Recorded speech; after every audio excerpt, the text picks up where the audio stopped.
నారా లోకేష్ శ్రీకాకుళం జిల్లాలో ఎన్నికల శంఖారావం పూరించారు. ఈ నేపథ్యంలో శ్రీకాకుళం జిల్లా కార్యకర్తల్లో కొత్త జోష్ వచ్చింది. శ్రీకాకుళం జిల్లా తెలుగుదేశానికి కంచుకోట. 10కి 10 నియోజకవర్గాలు తెలుగుదేశమే గెలుస్తుందని శ్రీకాకుళం మాజీ ఎమ్మెల్యే గుండె లక్ష్మీదేవి ధీమా వ్యక్తం చేశారు. నారా లోకేష్ జిల్లా పర్యటనలో భాగంగా ఎక్కడ చూసినా ఎటువైపు చూసినా పసుపుమయంగానే కనిపించింది. ఇదే అంశంపై శ్రీకాకుళం జిల్లా నుంచి మా కరెస్పాండెంట్ వెంకటరమణ మాజీ ఎమ్మెల్యే గుండు లక్ష్మీదేవితో face to face. Telugu Desam party 2024 సార్వత్రిక ఎన్నికలకు అంతా సిద్ధమైందని చెప్పొచ్చు. నిన్న శ్రీకాకుళం జిల్లాలో నారా లోకేష్ పర్యటనతో ఒక్కసారిగా పసుపు దండ ఎలా అంటే ఒక ఆకాశాన్ని చిల్లుబడిందా అనేటట్టు అయితే కనిపించింది. ఇచ్చాపురం నుంచి కూడా ఇటు శ్రీకాకుళం జిల్లా వరకు కూడా అన్ని కాన్స్టిట్యున్సీల్లోన వేలాది మంది కార్యకర్తలతో నిన్న లోకేష్ పాదయాత్ర అయితే కొనసాగింది. శంఖారావం పూరించే పరిస్థితి అయితే కనిపించింది శ్రీకాకుళం జిల్లా నుంచే. ఎందుకంటే శ్రీకాకుళం జిల్లాలో తెలుగుదేశంకి కంచుకోట అయినట్టు శ్రీకాకుళం జిల్లా. ఈ శ్రీకాకుళం జిల్లాలో ఖచ్చితంగా 10కి 10 సీట్లు సాధిస్తారని నమ్మకంతో అయితే లోకేష్ అయితే నిన్న ప్రసంగం అయితే కొనసాగింది. అయితే మనతో పాటు శ్రీకాకుళం జిల్లా మాజీ ఎమ్మెల్యే గుండె లక్ష్మి గారు మనతో పాటు ఉన్నారు. ఆవిడకి మరికొంత సంవత్సరం అయితే తెలుసుకునే ప్రయత్నం చేద్దాం. అమ్మ చెప్పండి, 2024 ఎన్నికల్లో తెదేపు ఎలా ఉండబోతుంది? గెలిపే గురంగా దిశగా ఎలా తీసుకుపోతున్నారు మీరు? శ్రీకాకుళం జిల్లా తెలుగుదేశం పార్టీకి కంచుకోటండి. ఏదో అనివార్య కారణాల వలన ఒక్కసారి ఛాన్స్ అనడం వలన క్రిందటిసారి మేము కొన్ని సీట్లు కోల్పోయినప్పటికీ ఇప్పుడు పూర్తి మెజారిటీతో చంద్రబాబు నాయుడు గారి నాయకత్వం మీద నమ్మకంతో లోకేష్ బాబు గారి భవిష్యత్ భరోసాతో మేము ముందుకు వెళ్ళబోతున్నామండి. తెలుగుదేశం పార్టీయే గెలుపు పొందుతుంది. చంద్రబాబు నాయుడు గారు మాకు కాబోయే మన ఆంధ్రప్రదేశ్కు ముఖ్యమంత్రి.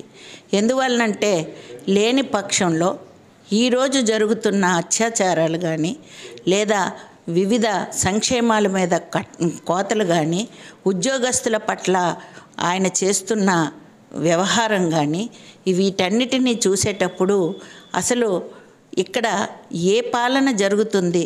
ప్రజాస్వామ్యం ఉన్న ఆంధ్రప్రదేశ్లో ఈరోజు రాక్షస పాలన జరుగుతున్న సందర్భంలో ప్రజలందరూ కూడా రాక్షసుడు వద్దు రాముడే కావాలని కోరుకుంటున్నారు. 24లో మేము తప్పకుండా గెలుస్తామని మీకు తెలియజేసుకుంటున్నానండి. మీ పెద్దటువంటి ధర్మాన ప్రసాదరావు నిన్న ఈ యొక్క ప్రసంగాలు చూసి కూడా నిన్న ఒక ట్విట్టర్లో ఒక ట్వీట్ చేయడం జరిగింది. అంటే కేవలం లోకేష్ పాదయాత్ర కేవలం డబ్బులతో తెచ్చి జనాలనే సమకూర్చారే తప్ప స్వచ్ఛందంగా వచ్చిన వాళ్ళు కాదని చెప్పి నిన్న అంటున్నారు. దీనిపై మీరేమంటారు?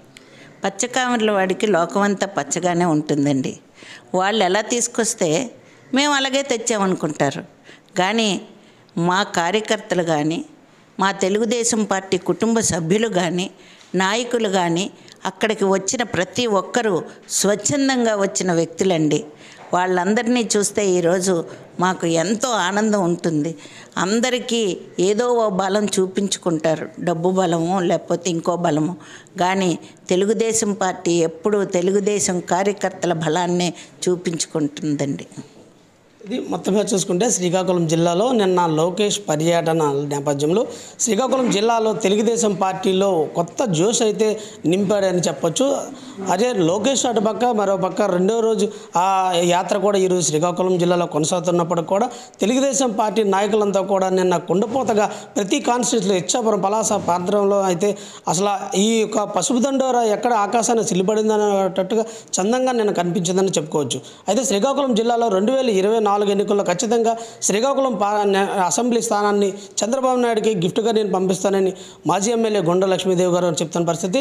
ఒక పక్క కాంగ్రెస్ అదేవిధంగా వైఎస్ఆర్సీపీ అంతా ఒక పక్క ఉన్నప్పుడు కూడా ఖచ్చితంగా తెలుగుదేశం పార్టీకి జనసేన మద్దతు ఉన్న ఈ రెండు పార్టీలు కూడా ఏకతాటిపై వెళ్ళి ఖచ్చితంగా 2024లో విజయం సాధిస్తామని కూడా చెప్తున్న నేపథ్యం. అది ఇక్కడ తాజా పరిస్థితి. Video journalist Venkataramana 99 TV.